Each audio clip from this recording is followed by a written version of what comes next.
This episode is brought to you by Geno's East of Chicago in Los Angeles.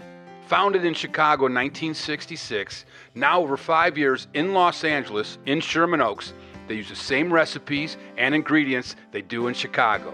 It's like taking a trip to the Windy City without the cold weather.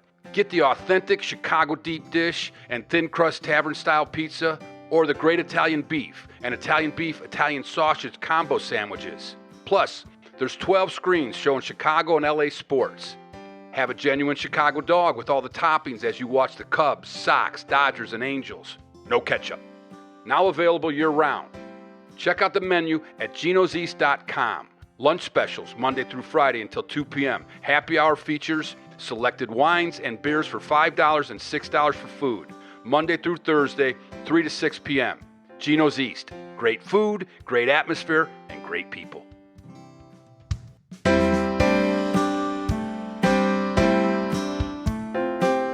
Sit back and relax. It's time for peanuts, popcorn, and Cracker Jacks.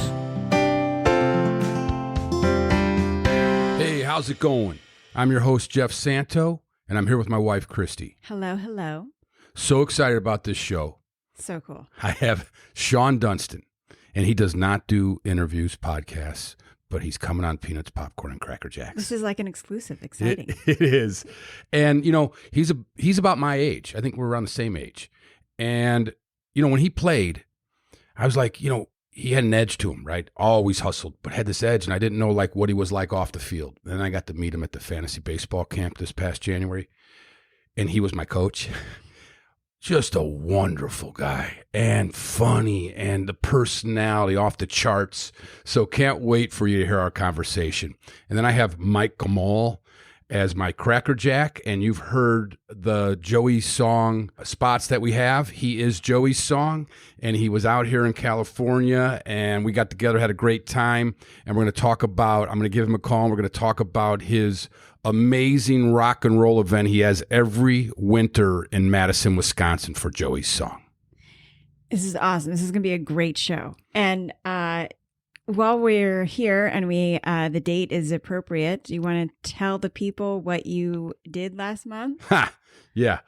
I had an audition about a month ago, an in-house audition. Most of them are online, so we have to do these like self-tapes. I mean, like, you think self-tape is like a self-tape. Like, no, he incorporates his wife and all it's these. A production. It's just, you need technology has to be involved, and I am 61 years old. So, yes. And so this was my first really like live audition, and it was for, my manager sent me, it was for an A-list pop star music video. And it said biker guy. I'm like, all right. So I went in there kind of like a biker guy. And a lot of people there. It was a big audition. And I went in the room, and there are like 5 casting members and the director. And I did like 3 different parts off the cuff. I came back. Remember, I said, I thought I did well. Yeah. And sure enough, a couple days later, I got the part. And then before you know it, I'm in fitting for my wardrobe, and it's all 70s. I had these cool bell bottoms, cowboy boots, you know, tight shirt, leather jacket. And then they gave us the location, right? And didn't give me the location till like midnight before the next day. It was all hush hush. It was all hush hush. So I get there, and it's like 105 degrees, like an hour and a half out into the desert with the Joshua trees. Big production. And I'm riding a 100-year-old motorcycle, a World War II motorcycle with a sidecar. And she's going to be in the sidecar. I say she, right? Because I'm thinking pop star. It's a she. And instead of the sidecar, they took out it and bolted in a shopping cart basket. And the gear shift was on the gas tank. So it's not you got the clutch on the left, and then there's no like on your left foot with the shifting of the gears. It was right hand come off the grip onto the gas tank, and literally so archaic, right? So my shot's up at really sunset. It was the golden hour shot. And I said, all right, Jeff, pull up to her van, because it was 105. So she comes out of the air conditioned van in this desert road. And it's Sabrina carpenter. And she says hello. She was wonderful. Gets into the shopping cart, and we go off. Away you go. Away we go. So the song's called Man-Child. Man-Child. Out now, and you play Man-Child number 3. Man-Child number 3. It's like Mad Max. Oh, God, it's something else. Hans Christian Andersen said, "Where words fail, music speaks." At Joey's Song, we believe truer words were never spoken. Our mission at Joey's Song is to raise money to fund the desperately needed research to find treatments and cures for the devastating and intractable epilepsies that are robbing futures and taking lives. Between 50 and 65 million people worldwide have epilepsy, and 1/3 of those folks, approximately 20 million, cannot find relief from their seizures through any known treatments or surgery. Joey's Song is dedicated to and in the memory of Joey Gomoll, who died in 2010, just shy of his 5th birthday after battling a rare form of epilepsy his entire life. Every year, Joey's Song brings together Rock and Roll Hall of Famers, Grammy and Emmy winners, and top 40 hitmakers for a series of one-of-a-kind concerts that have helped us be a part of over $1.75 million raised over the last decade. Artists from bands like Cheap Trick, The Bangles, The Go-Go's, Garbage, The Goo Goo Dolls, Toto, and countless others all help us give hope to the families fighting epilepsy today. To find out more about Joey's Song and stay up to date on our next one-of-a-kind show, visit joeysong.org and join our mailing list or follow us on the social media channels of your choice. Thanks for your time, and thanks for supporting Joey's Song, and thanks for listening to Peanuts, Popcorn, and Cracker Jacks. My special guest played in the major leagues for 18 seasons. He was the first overall number 1 pick in the 1982 MLB draft out of high school, and the first baseball player ever to go number 1 from the New York area. And he represented himself without an agent. Within 3 years, he was the starting shortstop for the Chicago Cubs. He was inducted into the Cubs Hall of Fame in 2023, a 2-time All-Star and a fan favorite. Everyone from Chicago, when I was a young man, remembers the Shawon-O-Meter. I'm so excited to have him on my show. He helped coach my Northside Fantasy baseball camp team to a championship. Shawon Dunston, welcome to Peanuts, Popcorn, and Cracker Jacks. How you doing, Jack? How you doing? Excellent, man. What was the feeling like for you going number 1 overall? Oh, it was beautiful. It was a nice feeling. I really didn't know exactly what it was because it wasn't all the hoopla like they have it now, and everyone talked about it.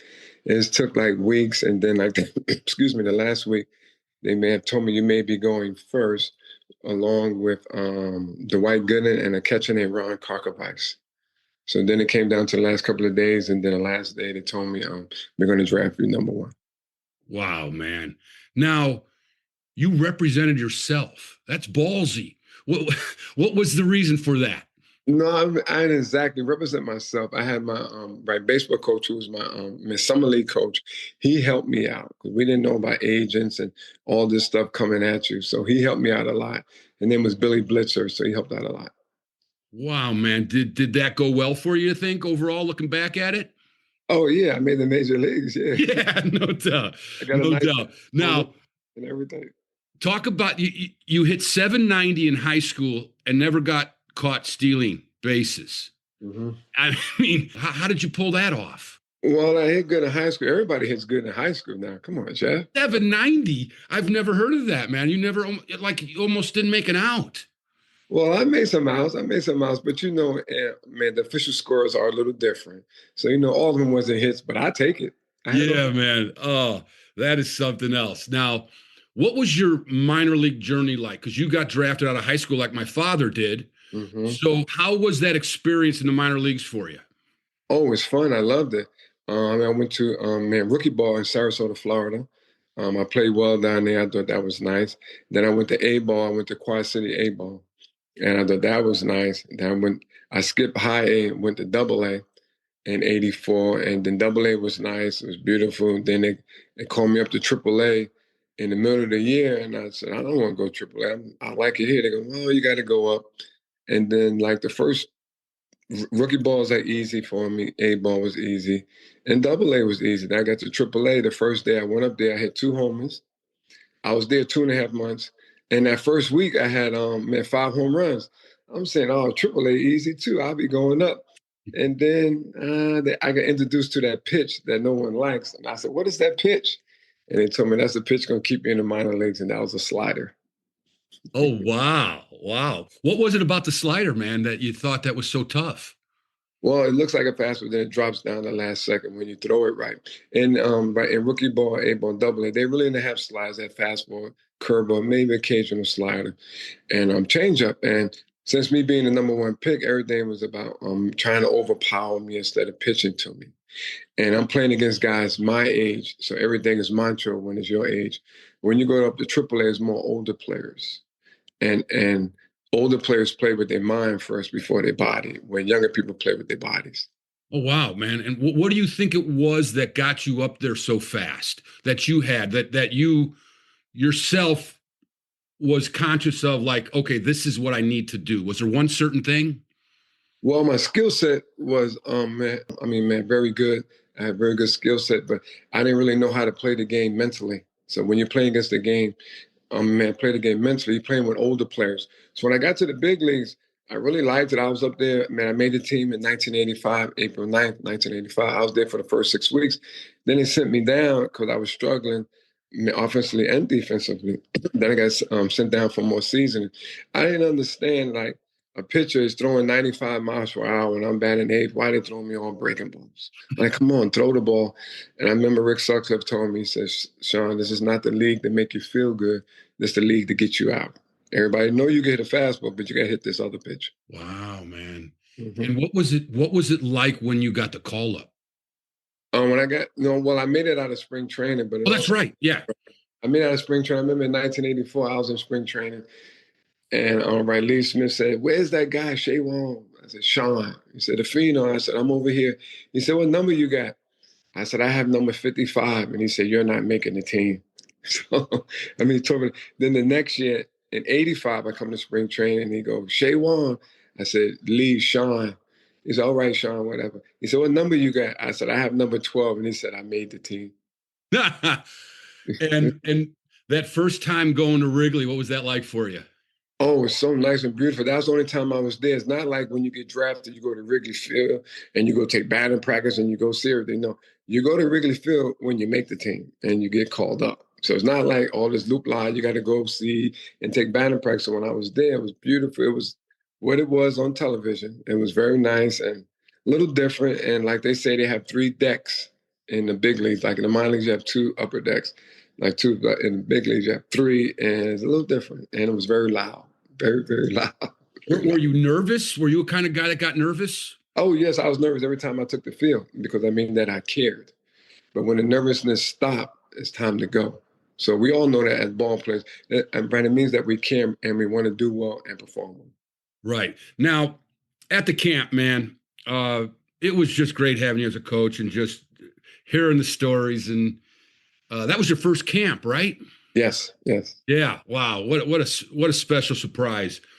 Now, you told a great story about gripping the baseball, and you brought Ron Say in on the storytelling with you. It was one of the best storytelling performances I've ever witnessed, and I've witnessed a lot of them through my dad and his teammates. Mm-hmm. And it was like we, the campers, were on the field with you and Say back when that moment happened between the number 1 overall pick and a veteran all-star player.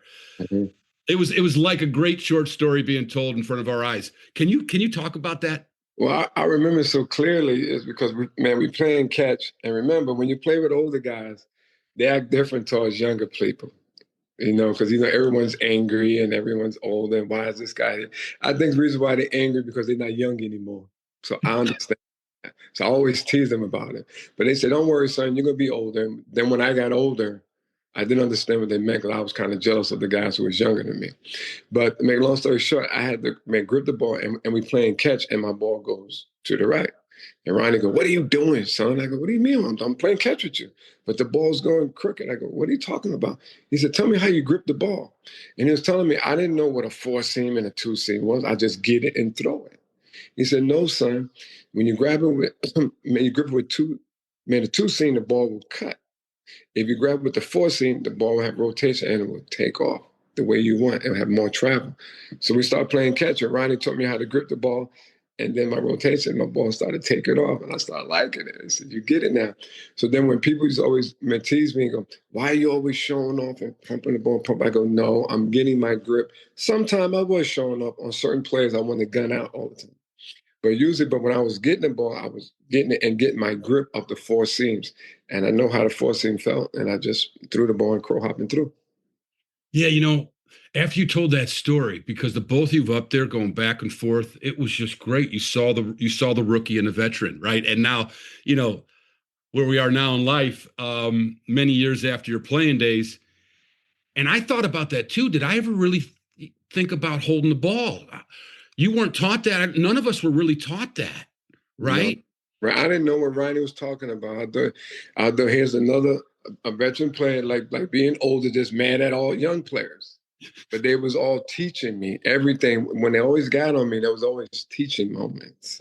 And I wasn't thinking that because I'm 21. They 30. I'm like, come on now. But he taught me, I didn't know what a four seam was. I'm not a pitcher. I just get it and throw it.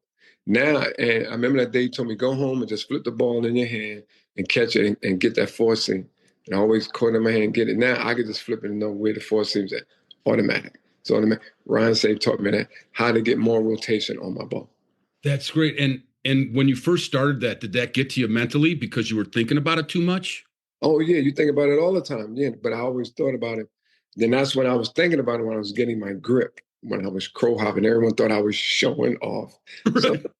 Sometimes I was, don't get me wrong, when I had it all under control. But I was first starting out, I was getting my grip. So I was taking my steps and getting my grip. And I felt it, then I knew what to throw. Yeah, I knew how to throw. That's classic, man. That's great. Now, when you got there and you took over shortstop, you were dealing with the second baseman who was already an MVP. Was Right. that intimidating for you with Rhino? No, Ryan was never no man, no one's never intimidated. He was just quiet. I talk a lot. He's quiet. He was the opposite of me. And he never said nothing. He never spoke, really. And then Andre Dawson come. He never spoke. I'm not used to people not speaking. You say good morning, have a conversation. No, he didn't say nothing else. I'm like, really? This is the major leagues? Why is everybody mad at each other? But it really worked out perfect because he was the opposite of me. If I would have played with a player like myself at second base, it would have been terrible. It'd have been terrible. It opposite attracts. It'd have been terrible. It'd have been terrible because I'm going after the ball, he's going after the ball. But I remember when I came up, Ronald said, you could go after every ball, you could cut in front, and I'll be behind you. So he was making me feel comfortable out there, where I didn't have to think and play. I just react and play. And that's the kind of player I was. I was a reaction player. Wow, man. How long did it take before you guys really got in tandem with the double play? Was that quick? No, it wasn't quick, no, because I'm fiery but I didn't have touch. I'm hard on my feet. They had to slow me down. They had me out there dancing. Like, what do you mean dancing? Slow me down. It took like a year or two, and Ronald just looked at me because I was to get it and just throw it to him hard and pop. They said, no, son, you need a little touch. And so I had to slow down. I had to take something off, and I started learning how to do it. And then when I learned how to do it, man, we took off. Yeah, you sure did. So fun to watch. Now let's go back to your upbringing from Brooklyn, right? Mm-hmm, yes. What was that like for you? It was just normal to me. I didn't know no better. I had both parents. I was happy about that. I knew I would be rich in life because I had two parents. I watched my dad go to work. He was a barber and a cab driver. Those are two jobs that's not high in pay. But when I take a cab, I always tip good and I always tip a barber good. Because of my dad, that helped get me to the big leagues. And I just learned from my father, like every day, just being a man and just taking care of his family. And my father never complained at all. So I didn't need to complain. So I said, when I become a Major League Baseball player, is that I told my parents you'll never work again. And when I got drafted, it never worked again. That's great. So you had a really good relationship with your parents. Oh, yeah. I had a great relationship with my dad, man. My dad passed away 13 years ago. My mom is still living. Yes, he always told me, man, take care of your mother. Take care of your sister. Don't worry about him and don't worry about your brother because a man should be able to take care of himself. And still to this day, I take care of my mother and my sister. But even though my sister's married, she got a husband, and I take care of my wife and kids, I tell my son that don't worry about me. Take care of mommy and your sisters. I'm hard on them, but that's how it was. And I thought I did pretty good with my dad with me. Yeah, that's the thing. Like my dad didn't grow up with much either, and his mom and his sister raised him, and same kind of love, man. You just knew he would always tip the waitresses well when he would go out because his mom was a waitress and also worked at the post office. So same thing that you guys had, and it's that love, man, that gets you through. And when I met you, Shawon, at the camp, we're about the same age, both born in '63. Mm-hmm. And so, I was like watching a contemporary get into the big leagues. It was so cool, and we didn't know much about you. Like, we thought you were shy, and you kind of are. You're private, I would say, right? Yeah, very private. But at the camp, you had such great stories and were outspoken, and it was just great to understand your personality, yourself, and now I can see by just you telling about your dad having 2 jobs. What a good man you are, man. A lot like Billy Williams, you guys were about family and about working hard and baseball, and you always kept tight with your family. It looks like you and your wife. How long have you been married for? Oh man, we've been married 37 years. We've been together 40 years. We was boyfriend, girlfriend 3 years. And then we've been married 37 years, and time is flying, and now we're empty nesters, and it's like what we do now. We just look at each other. So we boyfriend and girlfriend all over again. So I think it's nice. But I'm quiet. I'm quiet when you don't know me. 'Cause I don't want people to know who I am. I was always, I'm from New York. You may mind your business, go about your business.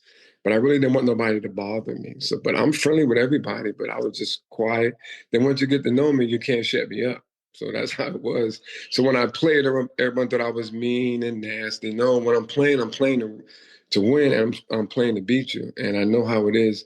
Like when people in New York, they try to go after you, see if you laughing and smiling, and they're trying to find things on you. I ain't want nobody to find things on you, because as an opponent, you have to find something on a player. I mean, what about him? How can you get to him? So I was always serious, but as a team, everybody knew I was wild, loud, and had a good time with everybody. But when I got on the field, I was a little different. Oh, that's great. Was Lee Smith like one of your guys that you were closest to there? Like, who were the guys in the clubhouse that you really bonded with?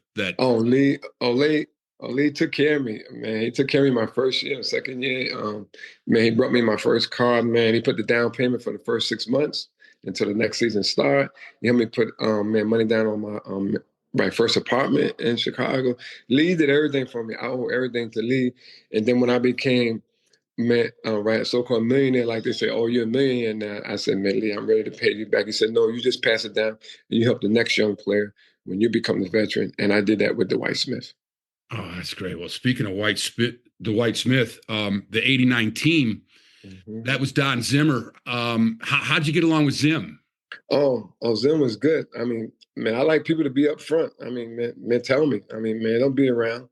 And he let me. The reason why we got along, because he let me be myself. And when I had other coaches, they always trying to change me. And I said, well, you're not going to change me that way. I said, I have a father figure, and he always spoke to me.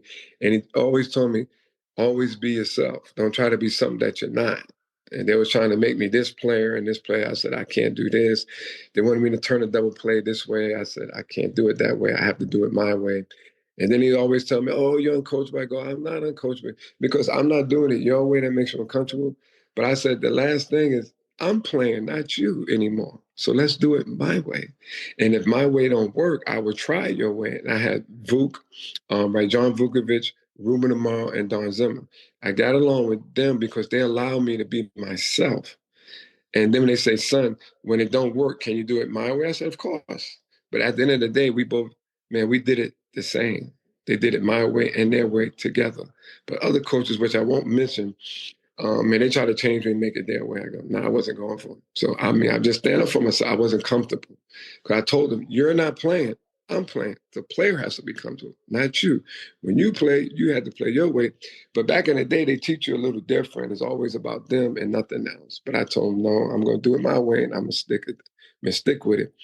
And I had these coaches with Zim allow me to always be myself. And that's why we have conversation. So that's why I got along with him. Like, he could go yell at me. I know it's not personal because he's trying to help me.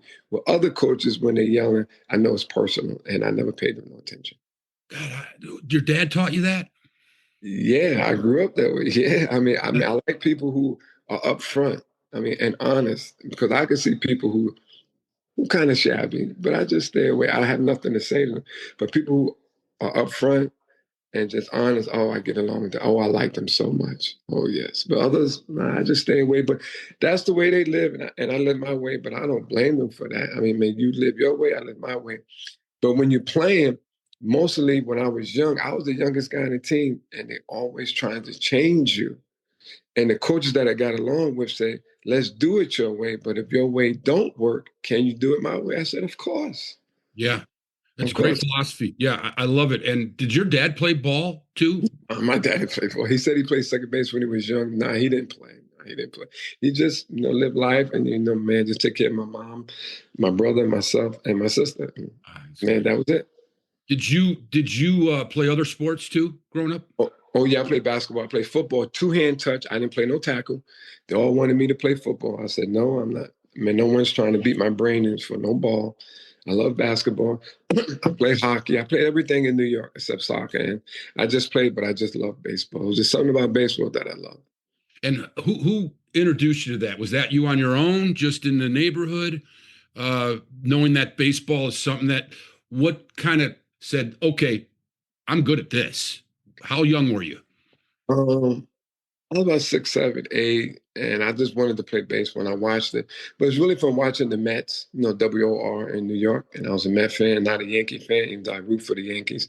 But I'm a Met fan, and I just started playing baseball and started liking it. And all my friends, we all loved the New York area. So we just played. But they liked basketball. I did too, but it was something about baseball that I loved. And I remember I went to a game at Shea Stadium. It was the Phillies and Mets. No, the Astros and Mets. And we sat in the upper deck, and I kept looking. It was beautiful. Then we snuck all the way down. The Mets wasn't that good, so all the fans left, and we was behind home plate. And I kept staring, and I got mesmerized. I said, I think I could play this sport. And I was 9 years old. Wow, man. Was there any player that you admired, that how he played, that you wanted to play like them? When I was Mike Schmidt. I was a Met fan. Then I became a Philly fan because I started liking him because that was my second game I went to, and I remember seeing Jim Lombo. Jim Lombo was the first athlete, Major League Baseball player. I shook his hand. I remember all this stuff, man, like it's yesterday. And I started watching Mike Schmidt. I said, wow, this guy is good. And then I started playing more and more. Then Andre Dawson came. I'm like, I like him too. Then Ozzie Smith. I like Greg Luzinski. The Phillies, I like Larry Bowa. I was just a baseball fan. But when I got a little older and I'm playing in high school, it's Pete Rose, it's George Brett, and it's Hal McRae. Those three players I did not like personally because they beat up on the New York teams. But I like how Pete Rose always hustled. I like how George Brett always hustled. And Hal McRae, they always hit a ground ball. They always ran hard to first. And I always wanted to hit like them, but I couldn't. Maybe for a week or two I hit like them. But I said I could do something like them. And I always hustled. I learned to run out every ground ball and hustle from Pete Rose, George Brett, and Hal McRae. I think that's why we all loved you, because we know how aggressively you were on the field. Like every day, every play, you went hard at it, man. Every sprint down to first base, it was great. And then they had the Shawon-O-Meter going. Oh, man. How'd that feel for you? Ooh, at first it didn't feel too nice. I was hitting 177. I wasn't even hitting my weight. And I was weighing about 185, and I'm hitting 177. Fans reminded me, my teammates reminded me, because that's good. I don't mind the teammates, but then the fans and everything. And I'm like, then this man comes to Wrigley Field, he has his sign, and he has my batting average. And I'm like, really? I said some words I want people to know. I had some choice words. I was pissed. He said, no, I'm going to bring you luck. I said, I ain't got time for no luck. Either I got to hit it or not. And they go, no, I'm going to bring you luck. Sign this. I'm going to bring you luck. You hit 177, you would try it. So I tried it. Then he said, not only you going to sign it, I'm going to get Harry Carey to sign it. I said, okay. So we come to the ballpark. I'm there. The game about to start. About 4 or 5 hours later, and he has to sign up. I'm like, ew. It's already hard enough seeing on the scoreboard 177 with a homer and 5 ribbies. And this guy got it up, and all the fans started talking, and I heard them because I could hear everything. And then my teammates go, Shawon, why does that guy got your average up there? I said, whatever. I started hitting, and I got hits. And then it caught on to Harry. And then Harry started saying, what is a Shawon-O-Meter? And he said, feed the meter. And every time I got up, he always said, feed the meter, feed the meter. And Harry really made me popular. So everywhere I went to road games, everybody had a Shawon-O-Meter. Because Harry talked about it all the time. That's classic, man. I did not know that. That is so good. And it actually helped you, probably, right?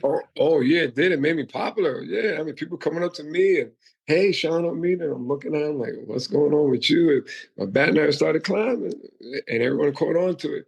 And every road trip at that place, Pittsburgh, Philly, St. Louis, anyway, it was a Shawon-O-Meter, and everybody wanted to talk to me. They wanted they wanted me to sign it. And then I started talking to them. Then people started opening up and they said, oh, you do smile a lot. You ain't all that mean after all. And I'm like, no, I'm just playing. They go, oh, you got a nice smile. I said, oh, thank you. Then I just started talking to people, start being more friendly because, it really made me feel really good. It really did. I have to admit that. And he was out there in the left field bleachers, right? Every time. Yes, Dave. Yes, Dave. Yeah. And man, it's so nice is that, right, then we got to the playoffs. I remember he was talking to me about things. He goes, Shawon, I'm going to make some Shawon-O-Meter, earrings, calculators, hats. And man, were you one part of it? I said, no. Whatever you sell is yours. You do what you want to do. You already made me popular. I'm good. Love that, man. Now that season, man, that was a fun season because you had some players from '84, right? Yes. You talked about Bo. You really like Bo playing. You took over Bo's position. Mm-hmm. What was that like, taking over someone you really respected? I really like Larry, but the media had Larry Bo against me, and it wasn't fair. I mean, because Larry Bo had treated me nice, but the media has that he treated me shitty, and he didn't. I never said nothing. I never said, because I know how he treated me. And when I got sent down in L.A. in 1985, in L.A., and my girlfriend was with me, who's my wife now, Tracy, and when we go to the hotel, who's waiting at the hotel where I got my bags is Larry Bowen. There was no other Cub player. It was Larry Bowen. And he spoke to me for about an hour and a half, how baseball is and how things go. And he always told me, he said, Shawon, man, there's going to be a time when you get like 10, 11, 12 years in the big leagues, and the Cubs are going to have somebody to take your place. Don't take it personal, but you got to keep going with it. It was nothing personal. You always helped me. So I just kept it like that and let everybody run with the story and whatever. And Larry know how he treated me, and I know how Larry treated me. He treated me with respect. And he always told me that someone's going to try to take your place, and they're going to make someone take it. And here comes 1997, and the Cubs bring in Manly Alexander. I never forget that in my life. I said, at least it could have been a prospect, a first-round prospect or whatever to take my place. You're bringing in a journeyman to take that. No. So I understood what Larry said to me, and it went back, and I go, oh, he was right, but I listened anyway. As a young player, I talked back a lot, man, right, because I had my opinion like everybody else, but I was a good listener. I always taught that. My father said, always be a good listener, but if you're going to talk, you're going to have to listen also. So I was always a good listener, and all the veteran players, was right. They taught me a lot. And I'm thankful I came up in that era, because if I would have came up in the era with all of us the same age, I wouldn't have learned how to play the game and respect the game and respect others. Yeah, man. And you were one of the few. My dad got there at 22. You were 21. 21. That's young, man. And and right out of high school, so no college, and no. You were the maturity level that you had was above most to do that. I would say the maturity level, right, because of my dad and street smarts in New York. Yeah. But I didn't know the game within the game in baseball. I didn't know that. I had to learn, and that was frustrating. That was very frustrating. Jeff, it was weird. A pitcher knocks you down, and I'm like, what are you doing? And they staring at you and want to play tough guy. And I didn't grow up like that. I mean, if you do that, I mean you want to fight. And they go, no, Shawon, there's a game within a game. And they go, well, man, it's okay to pitcher to hit you. And I said, yeah, it's okay to go to the mound too. And they said, right, you're right, but you're young. I said, what young got to do with it? So I had to learn all that stuff. And I learned a lot. And, some of it was good. I mean, man, don't get me wrong. Some wasn't not too nice, but I didn't know a pitcher's trying to intimidate you. And then I didn't know that a pitcher is trying to throw balls. I didn't understand now. I thought everyone's trying to throw a strike. So I was ready for every strike. That's why you love to swing, right? That's it. You're swinging no matter what. You're hitting the ball. And plus, I batted eighth, but in the minor leagues, I batted third. And I get to the big leagues, I bat eighth, and it's completely different. So I had to learn all over, and I was frustrated. I was frustrated, but I did learn how to hit a curveball batting eighth. See, I did learn how to hit a curveball, but when I learned how to curveball, move me up. Oh, you don't walk, son. I said, what, walking? Don't you want me to hit? Well, you got to walk. Oh, it's a long story, but it was so good. I wouldn't change nothing, but I will get on them. I hated batting eighth. I hated it. I like seventh. When Joe Girardi came, when the catcher came, when Jody left, they said, son, you're going to bat seventh. I said, beautiful, and I loved it. Then when I started getting hot, they always batted me first against a left-handed pitcher. I'm like, why a lefty but not a righty? Well, I thought I don't get on base. Well, I'll stop talking about it. I said, I'm not talking about, you told me I'm not a leadoff hitter because I don't walk. But now that I'm hitting good and it's a lefty, they make me lead off. See, I want to have an answer. Why are you leading me off now? I said, I get lead off against a lefty, but not a righty. They go, oh, Shawon, just play. I said, okay. Yeah, and being righty, you face righties all the time, so you're used to it. It's not like the lefty hitters, man. I mean, come on. Correct. Yeah. Correct, Jeff. And, but when you are hitting well, the lefties are a little easier than a righty because a righty will throw you in and throw that nasty slider, and it gets really tough. And then that's when I wish I was a switch hitter, but I wasn't scared of a righty. So, until that right-handed pitcher name was Nolan Ryan and Dwight Gooden, no, I didn't want to face those guys. Those are the two toughest pitchers I ever faced in my life. Nolan Ryan, man, it's funny. My dad faced him too. So, God, the generations he went through, it's amazing. And I remember in the All-Star game, my dad going down because it's going over his head at 100 miles an hour. Yeah, everybody don't know it. Everybody said, oh, stand up there, be tough. No. He was really big. He threw hard. He had the umpires on his side. The pitch could be this far outside. It's a strike. I mean, you had to put your time. It was tough being a rookie, coming up back in the day because the pitch is outside that far away. And I remember I learned from Paul Runge, the pitch is outside that far away. And I'm like, he started talking to me and I'm mad. And I remember he took his mask off, and wiped the dirt off the plate, but there was no dirt on the plate. And he was talking to me, and I remember he told me, he said, son, they don't come to see you play. They come to see Nolan Ryan pitch. And he put his mask back on. I'm like, whoa, really? I'm like, come on. It was tough. I had to learn. And I learned that when you're a young player, you have to put your time and you have to earn respect from others. And as the years went on, I remember he told me, I hit a ground ball to shortstop. I beat it out, but I was out. But he called me safe, and he was at first. And the manager come yelling in, and I said, whatever, he's safe, get out of here. And he spoke to me, and he go, you learn anything? I said, yes, Paul, I learned something. But I'm going to give you a little hint. It's tough enough that 25 guys are against you. You do not want 29 against you. Those was the umpires. And he said, we make mistakes too. So don't show us up. And I never forgot that. So that's how I learned how to respect umpires from Paul. Yeah. Yes. Mm-hmm. Wow, let's talk about that 89 team. Did you guys think you could win it? No, because we would win 10 straight and we would lose 10 straight. Then we would win 5 straight, we'd lose 10 straight. We were just playing the play. Then when it got to August, then we knew that we could win it. In the beginning of the season, no, we were just playing just to be competitive and just go out there and do our best because we would win 10 straight, lose 10. I mean, what is this? So what happens? I don't know. We're not winning. What are you doing? You're winning now. What are you thinking about? Nothing, just playing. But when it got to August, we knew that we had a very good team and that we could win the division. And you face San Fran in the championship series for the National League.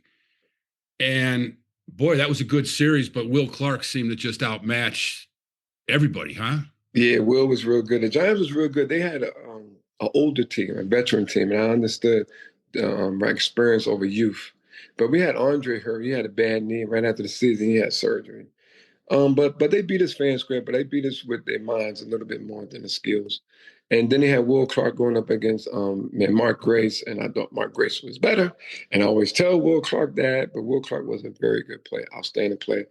And now that I'm with the Giants, when I went to the Giants for 11 years, he always reminds me of that series every time. And it's on my nerves, but what a good player Will Clark was. Oh, he could really, really hit. And they had a good team. They had a very good team. And then, a couple of days later, they played the Oakland A's in the World Series, and then it was the earthquake. Yep. and I was living in the Bay Area, and then it wasn't too nice. But then I think the earthquake was because I think they wanted the Cubs to be in the World Series. You're right, exactly. Man. Did you guys think? Because you had a pretty cool team. I mean, you had a great outfield. You and Rhino up the middle. Some good pitching with Maddox and Sutcliffe, and you know. Mike Leckie, we had Mike Bilecki, and Les Lancaster, and Mitch Williams. We had a very good team, man. We was happy-go-lucky. Everybody was happy-go-lucky, and we all looked up to Andre, Rhino, and Sutcliffe because those was the old guys on the team. We was all young, so we listened to all the old guys, old goats. We call them old goats. But when they speak, man, we listen. No talking back. We listening. That's great. Did you think maybe 90 and 91 you were going to be back again with that team? Yeah, I thought we was going to win. I thought we was going to, come back and get a pitcher. I think we got Danny Jackson in 1990. Did pretty good. But we wanted Mark Langston, and we didn't sign Mark Langston. But then I think a year later, we got George Bell. So we had 3 MVPs on our team. I'm like, man, we got a good team, but it just never really unfolded that we could win. Because the Cardinals was always good and the Mets. But we always played. We played our best, but we just didn't win. Why do you think that was? You think it has to do with Wrigley, the day games and all that? I mean, you still had to get lights. You had lights that time, so yeah. No, lights came 88. No, I didn't know no difference. I like day games better than night games and mess you up. And when we got the night game in the field, I didn't know what to do at 1 o'clock in the afternoon. I was usually playing, but now I'm at home because I don't come to the park till like 3:30. But no, we were used to that on the road. But it didn't bother me. I was young. Yeah. 21, 22, 23, 24. What I care about day or night. But when you get older, hit 30, 32, you really like night games over day games. Right. No doubt. Now you got inducted into the Cubs Hall of Fame in 2023 with Mark Grace. Right. Quite an honor. Definitely, you guys, I thought should have been there earlier. Because when I think of the Cubs, you go to the Yankees numbers, right? All the guys with the numbers, you kind of know who they are, from Babe Ruth to Gehrig. And you look at number 12 and number 17. I always think of Shawon Dunston at 12. I always think of 17 for Mark Grace, even though Chris Bryant took 17, which I couldn't believe he did. I'm like, man, you didn't watch Mark Grace play, man. So I don't know why he didn't take another number. But that's pretty special to know that number is you, right? Yeah, it's special. It's nice, but I don't look at it that way because I'm you, and you look up to us. But we looked up to Dad, Ernie, Glenn Beckert, Randy Hundley, Don Kessinger. Those are the Cubs and Billy Williams. See, those are Cubs. Like I remember a guy named Larry Bittner, Morales. I remember all that, Lee, everybody, and Fergie. Those was the Cubs. So now you put me in the Hall of Fame, but these guys, like, nah, it don't sound right. But it's nice. But I take it. But it don't sound right. That's so humbling to say, and that's you, man. That's the cool guy you are. But for your era, you wore those Cubs, right? You wore number 12 and 17. Yeah. That team, you two guys were special in Dawson. I mean, there's a lot of guys on Girardi and all these names, that Maddox. I mean, look at that. I mean, yes. I remember a story about Greg Maddox. I remember we playing in the instructional league. I think he came 83, 84. And here's this guy, and he's in the locker room with us. And we thought he was the bat boy. I swear. I said, who's this little skinny guy, man? We thought he was the bat boy. And he goes out there and pitch. He threw hard like 92, 93 and running. I'm like, man, this guy's tough. I'm just looking at him and like, whoa, look at this guy. And I never knew, I'm not going to lie, I knew he went over 100 games, 150, but not 355. I never knew that. I never looked at Greg like that because he's my teammate. But I'm so proud that I played with him, and he taught me a lot about hitting and about little things and what pitchers do and everything. I remember, like, I never liked the knockdown pitch. I never liked getting knocked down. And I remember Maddox said, Shawon, when you get knocked down, just get back up. I go, no. I want to get him. He goes, don't show no emotions. I said, huh? No, I just can't show the picture that he got me and it's okay to get knocked down. He goes, well, you see, it took me 1 year to listen. So one day I couldn't hit Mike Jackson and he knocked me down. And I just got up. I didn't bounce up. I just got up, wiped off, got back in the box. He threw in another fastball. I hit a double off the wall and I couldn't hit him. I was like, 0 for 8 with 6 punch outs, and I finally got a double. And the pitcher looks at me and said, "Oh, you think you own me now?" And I said, "Oh, this stuff does work. It's how you act. It's your emotions. It's how you act." And I'm like, wow, this game's about this. So I learned a lot from pitchers. I don't like to. I can tell pitchers that now. I won't tell them. Right. Yeah, totally. Right, but I learned that from Maddox, and then Maddox taught me. It's like when I move my hands real slow. The pitcher, I said, Shawon, man, he knew when I was taking a pitch and when I was swinging at that pitch. Yeah, I never forgot that. How is that? How is that? How do you know? Well, I'm like this. If I go real slow, I'm swinging. If I go real fast, I may be taking that pitch. And I'm like, whoa, how does this guy know this? Then another pitcher told me, then a couple other pitchers told me, I was like, y'all know what? I said, yeah, we know what. Because we watching, man, we pitchers, we watching. We're observing. Then I start learning. And I started observing pitchers, what they do. Then that's when pitchers, they go like this, they hold their finger like this. We knew a fastball's coming. Breaking ball. Then that's when they put that new strap around their head. So you watch, you observe. It's like like now they say, well, how can you see the curve? But well, watch when you're warming up and stop talking on the bench. Watch how the pitcher comes out of his hand. So you watch and observe. So I learned a lot by observing and listening to pitchers. Pitchers will teach you a lot. Yeah, that's for sure. That's classic, man. That's some classic advice from Greg Maddux. Wow. He was there. Yeah, he was funny. He was funny. He was so good. It was like, really, how do you know this? So I'm just watching. But he was a master at it, and he was a teacher. And what a good teammate. I remember one day, I'm batting 7th, Joe 8th, and Maddox batting 9th. And Maddox go, hey, Shawon, take the first pitch. I said, okay, because I like to swing at the first pitch. So I took the first pitch and went on. I think I probably grounded out. And then he told Joe, Joe, take the first pitch. So Joe took the first pitch because Joe liked to swing at the first pitch. Okay. Then Joe grounded out, whatever. And guess what, Maddox? So he swings at the first pitch when he gets up. I go, really, Maddox? What are you doing? I thought you're a little tired. I'm not tired. I didn't want y'all to swing at the first pitch because I wanted to swing at the first pitch. That's Greg Maddux. I do it because he wanted to get rest. No, because he wants to swing at the first pitch. Oh, boy. Oh, my God. It's great. Wow. Yeah. Mm-hmm. Getting the edge. Talk about the mental edge. I mean, he knew how to get it. Yeah, he was smart. I thought it was because he needed rest. Because it was a hot day. He didn't need no rest. He wasn't worried about pitching. He wanted to hit. That's why he wanted to hit. Oh, that's some good stuff, man. Now, I want to ask you about, my dad became an announcer in 90, I think. Okay. Is that when was the first time you met him? Oh, I met Dad earlier than that. Oh, no, spring training, 85. You meet all the players. You meet all of them. And you're kind of numb by him. You're seeing Ernie Banks. And he always asks you about your family. How's your wife? How's your kids? I said, I'm not married yet. So when I got married, I told him I was married. And he's there. Ernie, yeah.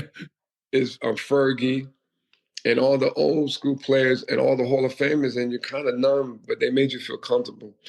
And then when Ronnie was playing, it was like, oh, he always had the red butt. I go, no, I like how he played. He played me. That's how you play. And he's a gamer. And then I started asking people, why is he not in the Hall of Fame? He said, look at his stats. His stats was beautiful. I said, Shawon, he will get there. But when he became an announcer, man, he was a Cub fan. Oh, my God. I'm like, Ronnie, it's okay. It's okay we lost. No, he didn't like us to lose. And when we won, he was more happier than us. Oh, God. And I'm like, wow. So we had two of the biggest Cub fans in the world with Harry and Ron Santo. I'm like, whoa. I'm like, really? Man, it was nice being around him. And he could hit too. And he talked to you about hitting and certain things and ask you, what are you thinking about hitting? And I'm thinking about killing that ball. I want to kill it. And he go, no, son. Just meet it. But I like your attitude. I like your thought process. But just meet it, slow down. So when you speak to the veterans, Ernie, Billy Williams, who can hit, all these guys, those used to tell me, like, everybody used to tell me, Shawon, slow down. And don't slow down. I said, no, you catch up to me. Stop telling me to slow down. When you slow down, you see things a little better, clearer. So I had to learn that because I have a lot of energy. Yeah. I'm slowing down, and I do see it clear, like, because I can't be fast anymore. So I see it real clear, but I want to go back the other way. That is so good. Now, you went to some other teams after the Cubs. The Giants first. and you had some good success with the Giants. Mm-hmm. What was that like to playing with Barry Bonds and all that? Well, when I left the Cubs, they broke my heart. Mm. I was a free agent, and when someone tell you that they don't want you no more, it kind of hurt. Even though I played 11 years there, I'm like, at first, and it just hurt. And I remember when I went to the Giants and they treated me with open arms. It was so nice. And I remember I pulled my groin and I couldn't play. And here I'm playing against the Cubs at right in San Francisco. And I got the game when it hit. I got the game when it hit to beat them. And it felt real good, but it was kind of bittersweet. But it felt real good. Like I told you I could still play, but I was hurt. And then Grace looking at me and going, "Really, Sean?" I go, "Really, Grace?" And we just started laughing. But the Giants really treated me so well. It's like I never wanted to leave the Cubs. Every player always wants to stay with the one team. Mm. You never want to leave. But when you do go, the grass is green on the other side too. It's very nice, but I never wanted to leave. And all the teams I went to the Cubs. I mean, it was the Giants. I went to the Pirates, the Cardinals, beautiful organization. The Indians, not the Indians, Cleveland Guardians now. And I went to the New York Mets. And they all treated me nice. And when I think the reason why they treated me nice because I played for the Cubs and they see me grow up as a young man, then I became that veteran. And they all treated me with respect. Every team I played for treated me with respect. And still to this day, I root for those 6 teams. Mm. I root for them 6 teams. Then I root for 3 more teams because I became a coach with the Giants and I won 3 World Series championships. And I root for the Tigers because they gave me a ring, the Giants. I root for the Rangers because I got a ring from them, and Royals. So I got 3 rings, but I root for the teams, but especially the 6 teams I played for. Then I root for the Royals and them because I got a championship because they let the Giants win. So I got 3 World Series championships. And I'm very humble and grateful to be a coach to play. I went to the World Series and I lost in the World Series, but never won one. Then I won 3 as a coach. But I will trade all 3 rings in for 1 ring as a player. Wow. Man. Yes. No. And that one that you almost got, wow, you were there. You were right. Yeah, it was tough. It was my greatest moment of my career when I hit a home run in Game 6 of the World Series in front of my son, who was the bat boy at 5 years old. That was the greatest moment of my career personally. Not me making the major leagues, being the Cubs shortstop. It was me hitting a home run in front of my son, and I only had 1 home run the whole year. And all my son kept saying, "Daddy, when you gonna hit a home run? When you gonna go boom like Barry?" I said, "So I'm a little old. Well, Barry's old too. So Barry always go boom, and Jeff can't go boom. Why can't you go boom?" Then I had a home run in the World Series. I went boom, and I remember my son said, "Daddy, you're still good." I mean, Oh, that's awesome. That's so good. Mm-hmm. Speaking of your son, he's Sean Jr. Yes. Right. Mm-hmm. And he's a ball player. Yes. Mm-hmm. And he got drafted and now he's still playing, right? Yes. He's still playing. Just got injured, hurt his elbow a little bit. He's just a little sore, so he's home from playing for Venezuela. Just resting up. As a son, you love the game, go play. Yeah. He loves the game. He gets it now. He wants to go play, and he still wants to play. And he loves baseball. Man, it's in his blood like it's in my blood. But I remember, man, when he was playing, man, one day, and I said, "Son, you in the locker room, and when you in the locker room of Major League Baseball," my son had his own locker right next to me. And I told him, "Don't throw your clothes on the floor." Because he's seen other players do it. I said, "No, you don't do that. It's a privilege to be here. You throw it in the basket." So when he got to the minor leagues, he see everybody else throwing on the ground. But he didn't throw his on the ground. He threw it in the basket. And they said, "Why you don't do that?" I said, "My daddy scolded me for throwing it on the ground." So he thrown it in the basket because it's a privilege to be in this locker room. So he learned everything about baseball and being around Barry, Jeff Kent, JT Snow, the whole Giants team. He's a Giant fan. And he knows the game of baseball. And he loves the game of baseball. And I appreciate the Giants and Major League Baseball and Dusty Baker for having our sons in the locker room with us.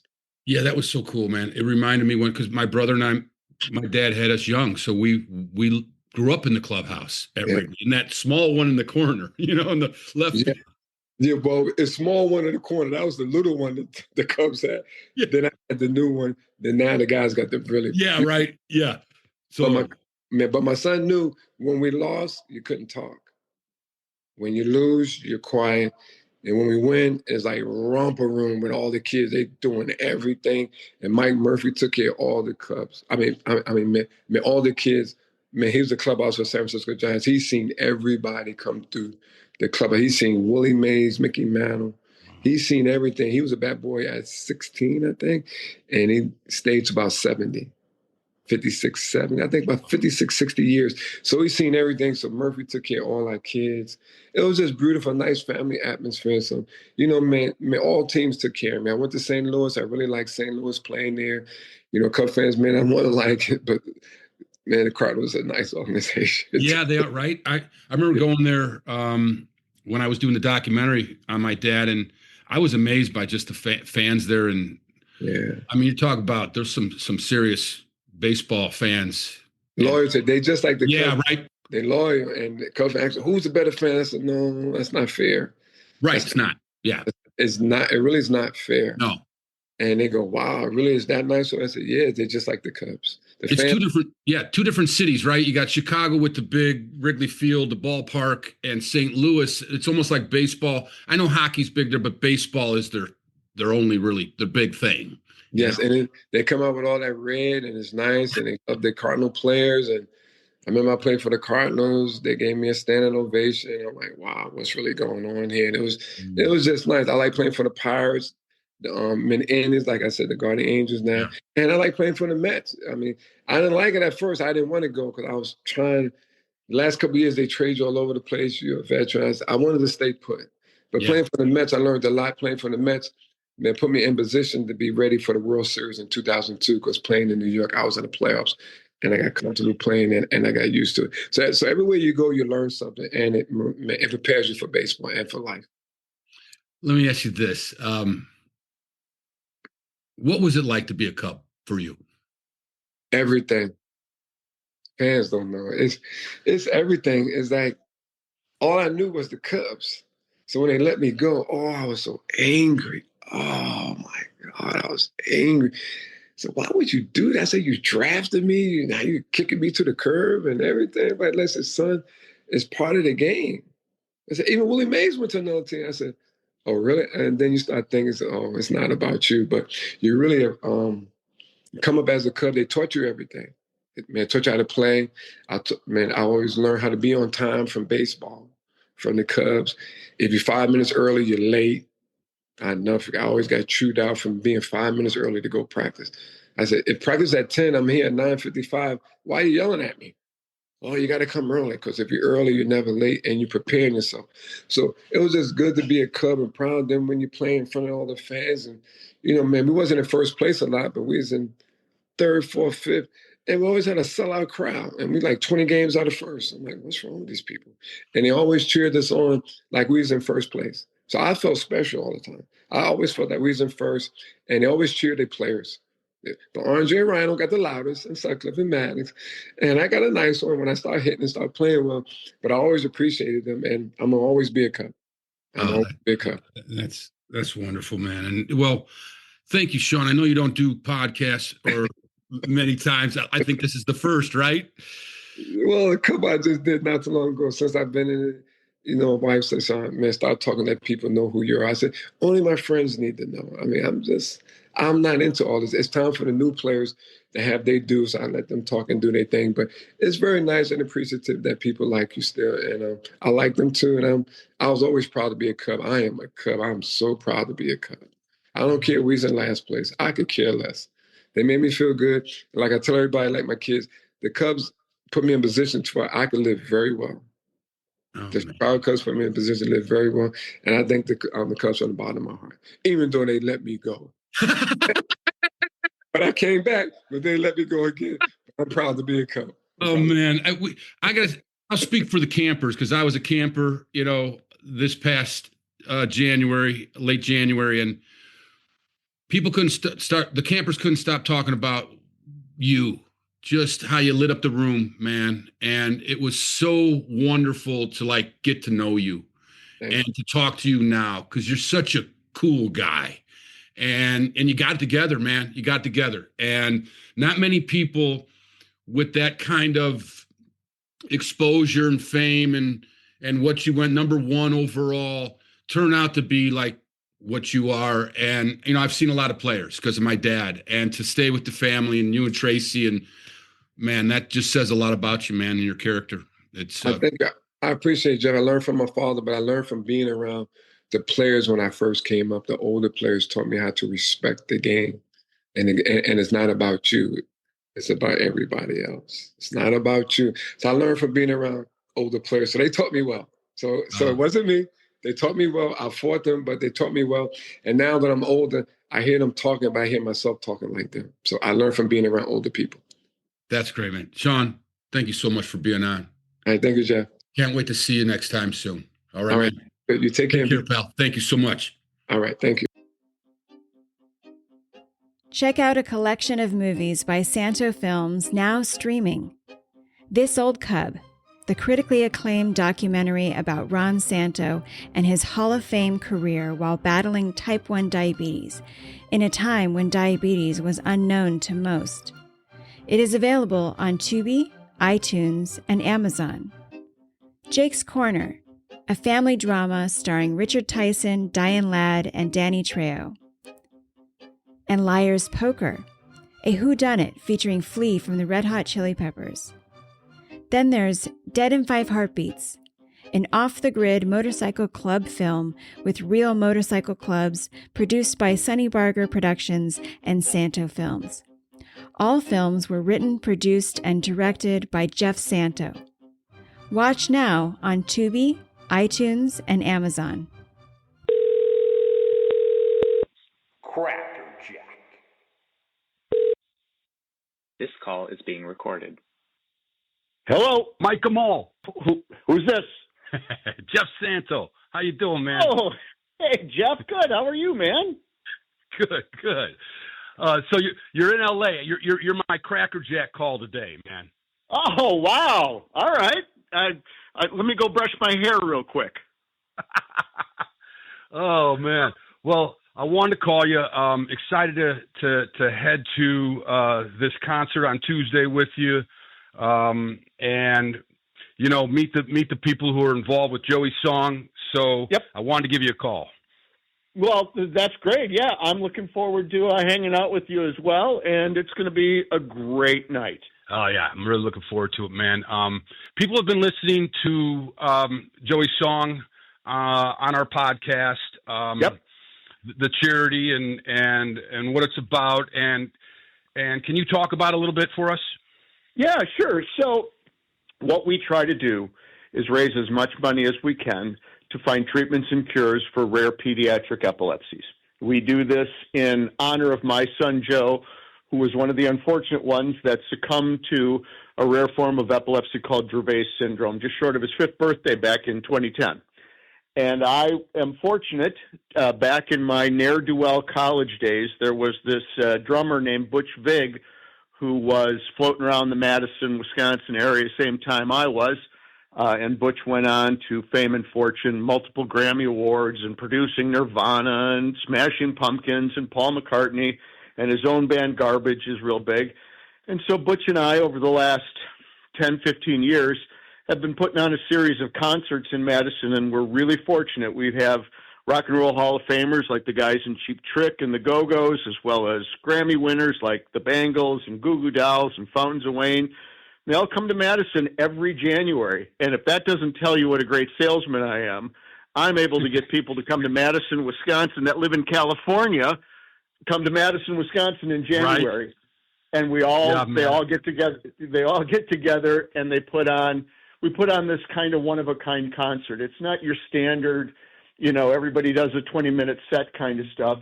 They all kind of play on each other's songs and do covers, and it's one of a kind performances. It's people, it's stuff you'll never see again, combination of artists and songs. And even though what we do is deadly serious, how we do it is not. It's a joyous night, a couple nights actually now, a celebration where we all kind of get together. Many of the artists have been touched directly by epilepsy as well.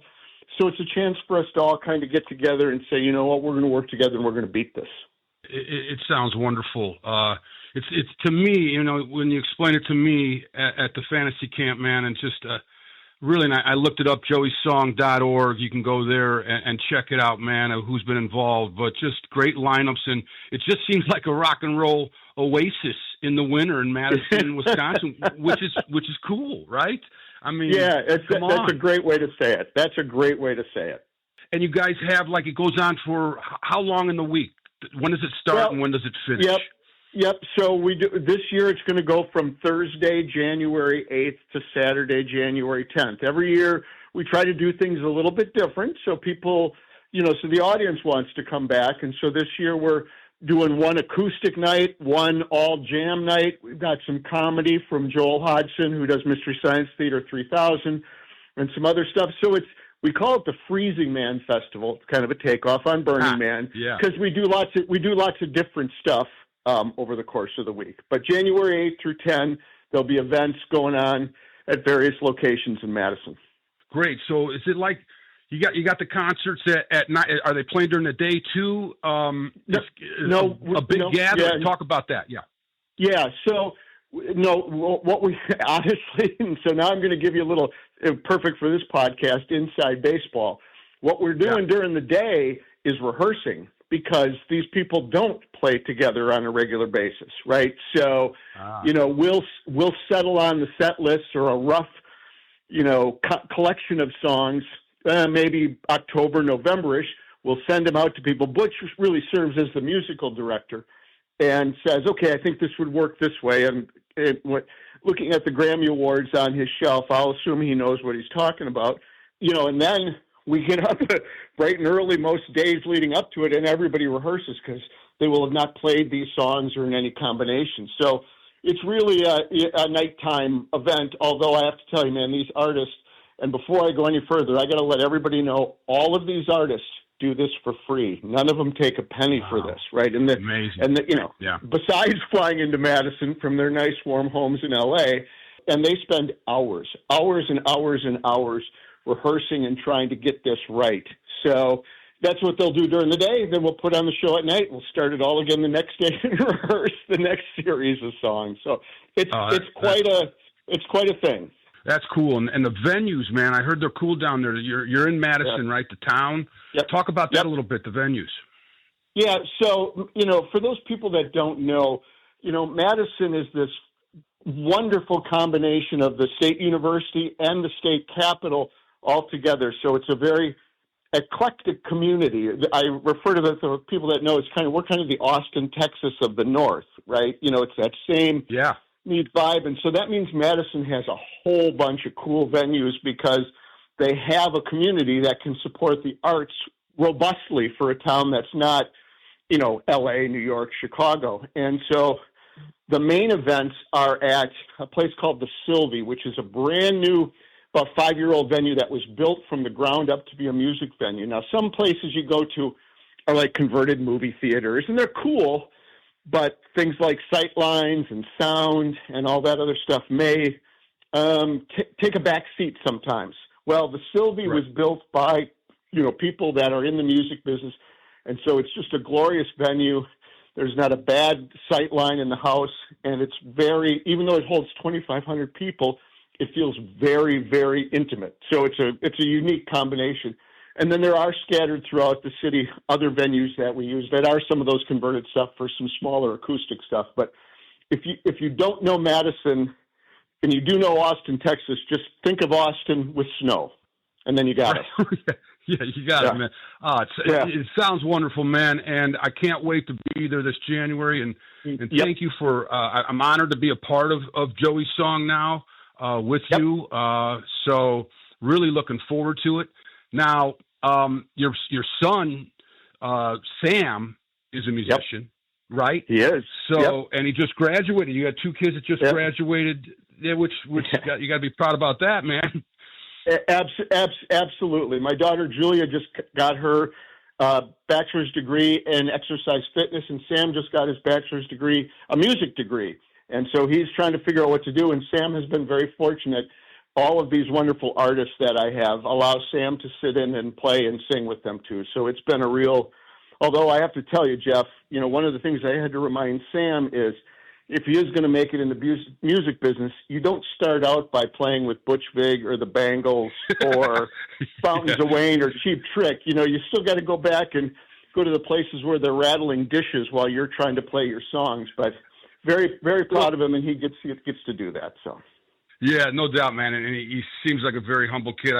I've seen him on YouTube, and quite a talent, man. Anyone listening right now, it's Sam Gomoll. You check him out on YouTube. He's cool, man, and singer-songwriter type. And he will be playing those places that you're talking about now, though. You know, so right, yeah. You can't ignore those places. No one can. No. You know, but it's nice to dip a toe in and feel what it's like to say, okay, now I got to find a way to get there. Yeah, absolutely right. Maybe you're right, Jeff. You know, I never thought of it that way. That's the carrot hanging in front of him. You got a little taste of it already. Good point. Of course. Well, you know, let's talk about you came into town, man, and you're here in L.A. You come out here to talk with the artists for the upcoming event. You do that annually, and we went to the Dodger-Yankee game on Saturday. What was that experience like for you, man? Going to you know, Chavez Ravine, which they don't call anymore, but boy, it is a ravine. Yeah. Well, it's funny, Jeff. You and I both have our roots in Chicago Cubs baseball, and everybody knows that, you know, Wrigley Field and Fenway Park are the two oldest parks in baseball. But a lot of people don't know that the third oldest is Dodger Stadium, right? And that's as much because of all the renovations that have done all the other ballparks. And I had never been before, and the setting is amazing. As you and I were sitting there in the grandstands, I was looking out, and it reminded me of the Rose Bowl with the hills and everything in the background. And it's really wonderful. The game got out of hand real fast. I think it ended up 18-2. So there were a lot of sad Dodger fans. Although, Jeff, I have one criticism of Dodger Stadium: the parking lot can be a little confusing. I've been talking about the parking lot forever, and I should know better, right? I should know better. And me and you parked my car, and of course it's Dodgers Yankees, right? So it's packed. I mean, there's 55,000 cars in that place. And that was 2.5 hours before the game. Well, that's the thing that I can't still understand. I'm like, are we just old, or how the hell did I lose the car? We hadn't had that many beers, so it must have been that we're old. No, and we rolled up. We thought, okay, we're there early. We're going to get a good spot, and they did like a little detour, right? They send you to gentlemen, you know, and we parked, and me and you both said, like, I turned around. I remember turning around, going, "All right, Mike, we're in F." You know, the baseball said F, but you can't trust those things. You can hardly even see those things, and that's another thing for like that big of a parking lot.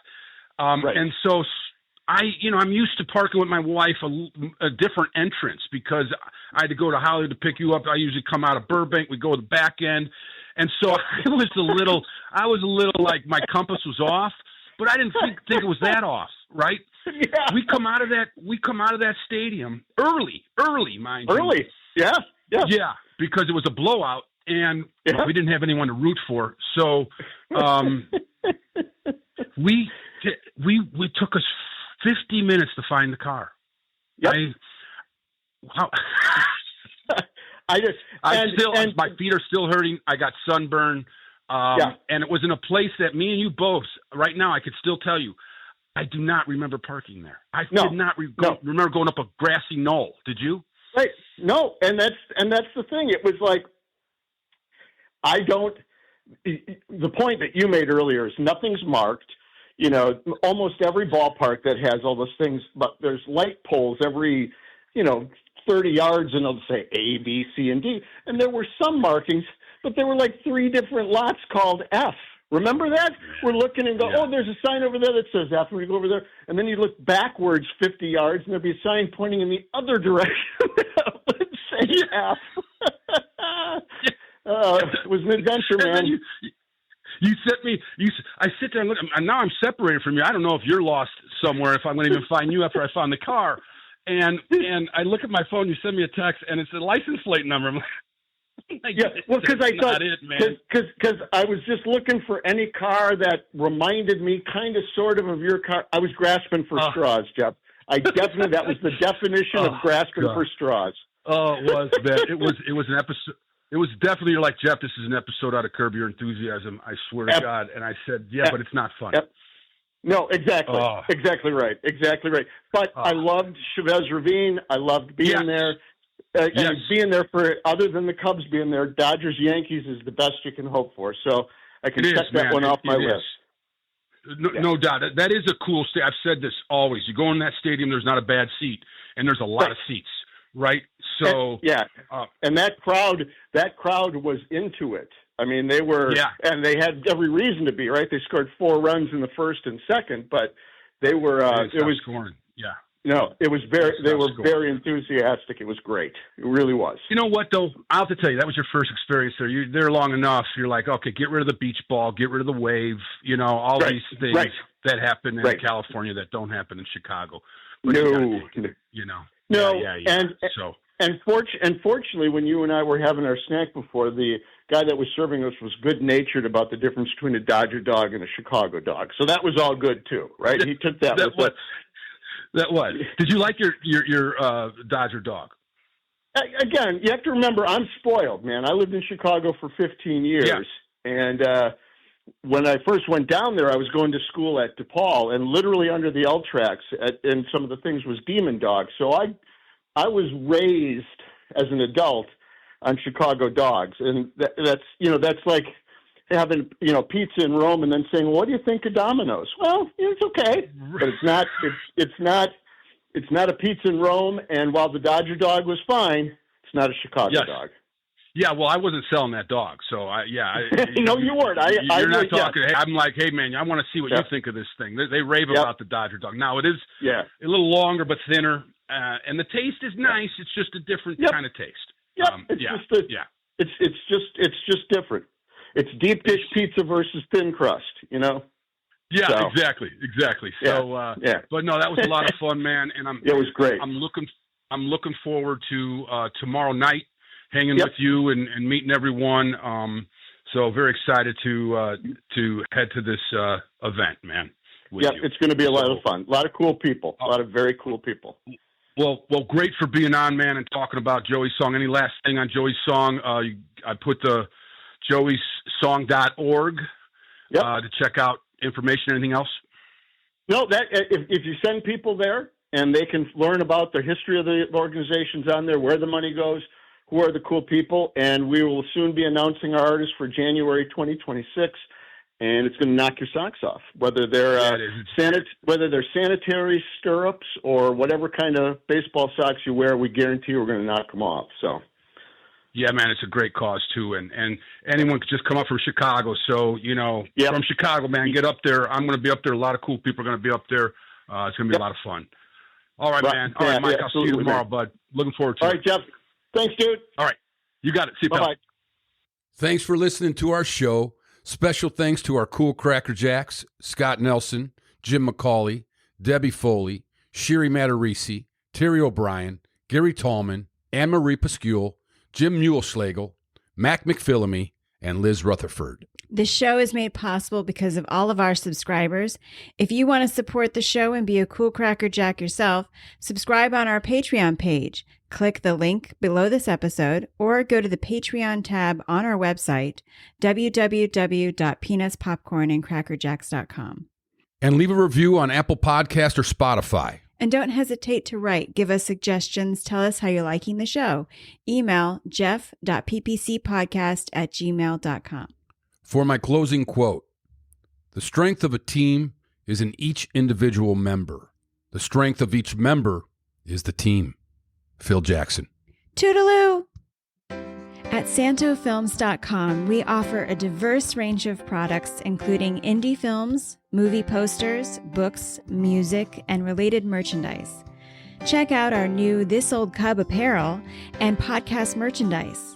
Or delve into the pages of Ravens in the Rain, a twisty tale about a woman with a past and a man with no future. Or immerse yourself in the soundtrack from the original motion picture Jake's Corner, featuring 5 original songs by B.J. Thomas and the film score by award-winning songwriter Steve Dorff. Enjoy free shipping on all orders of $40 or more. Use the code podcast at checkout. Support small business. Visit www.santofilms.com.